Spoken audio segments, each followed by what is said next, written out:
Hello friends, আশা করি আপনারা সবাই ভালো আছেন। ফ্রেন্ডস, আজ আমি একদম স্বাস্থ্যকর একটা প্রোটিন স্যালাড নিয়ে বলবো।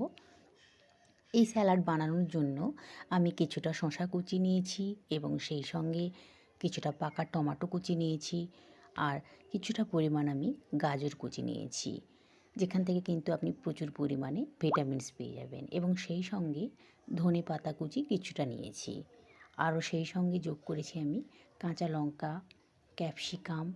এগুলোর মধ্যে থেকে কিন্তু প্রচুর পরিমাণে আপনি ভিটামিন সি পেয়ে যাবেন। এবং সেই সঙ্গে ছোলা ভেজানো নিয়েছি আমি, কাঁচা ছোলা।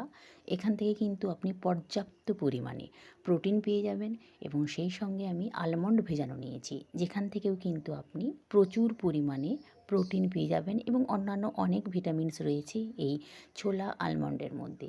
তাছাড়া এই স্যালাড বানানোর জন্য আমি একটু লবণ যোগ করেছি এবং সেই সঙ্গে স্বাদ ঠিক রাখার জন্য আমি কিছুটা লেবু এবং জিরে গুঁড়ো দিয়েছি। এইভাবে আমি একদম স্বাস্থ্যকর প্রোটিন স্যালাড একটা রেডি করে নিচ্ছি। আমি এখানে আলমন্ড ভেজানো দিয়েছি, আপনি চাইলে চিনেবাদাম ভাজা বা ভেজানো যোগ করতে পারেন, বা কেউ চাইলে পনিরও যোগ করতে পারেন এই স্যালাডের মধ্যে। এই স্বাস্থ্যকর প্রোটিন স্যালাড আপনি আপনার সময় মতো সকালে বিকেলে যে কোনো সময় খেতে পারেন। এর মধ্যে কোনো রকম ক্ষতিকর কোনো ফ্যাট নেই, তাই যারা ডায়াবেটিস বা হার্টের রোগী রয়েছেন তাদের ক্ষেত্রে কিন্তু একদম উপযুক্ত স্যালাড।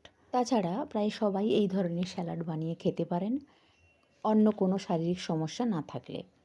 এই ধরনের স্যালাড থেকে প্রোটিনের চাহিদা পূরণের সঙ্গে সঙ্গে আপনার শরীরে ভিটামিনস এবং মিনারেলের চাহিদাও অনেকটা পূরণ হবে, যেটা কিন্তু আমাদের শরীরে রোগ প্রতিরোধ করার ক্ষমতা গড়ে তুলতে পারে।